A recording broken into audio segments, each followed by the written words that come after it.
السلام علیکم، مائی نیم is doctor کرام عارف۔ آج ہم ڈسکس کریں گے کہ جو ناک کی الرجی ہے اس کی وجوہات کون کون سی ہو جاتی ہیں۔ تو ناک کی جو الرجی ہے اس کی سب سے پہلی وجہ میں یا تو پولن کا ہونا ہوتا ہے، یا ڈسٹ کا ہونا، یا پولوشن کا ہونا ہوتا ہے۔ اب جو ناک کی الرجی ہے اس کی علامات کون کون سی ہو سکتی ہیں، اس میں یہ ہوتا ہے کہ آپ کا جو ہے ناک بہنا شروع ہو جاتا ہے، آپ کے ناک کے اندر بہت زیادہ اریٹیشن ہوتی ہے، آپ کو بہت زیادہ چھینکیں آتی ہیں۔ کچھ لوگوں میں ہوتا ہے جو کیرا نزلہ آپ کے گلے میں بہنا شروع ہو جاتا ہے، جس سے یہ ہو جاتا ہے کہ آپ کو بہت زیادہ کھانسی آنا شروع ہو جاتی ہے۔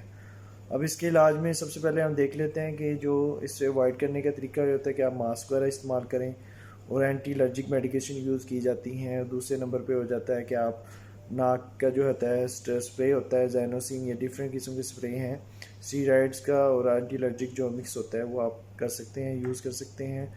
اور اگر بہت زیادہ ہی مسئلہ بہت زیادہ بڑھ جائے یا پھر اس میں یہ ہوتا ہے کہ آپ کو ڈاکٹر کو چیک کروانا چاہیے۔ تھینک یو، اللہ حافظ۔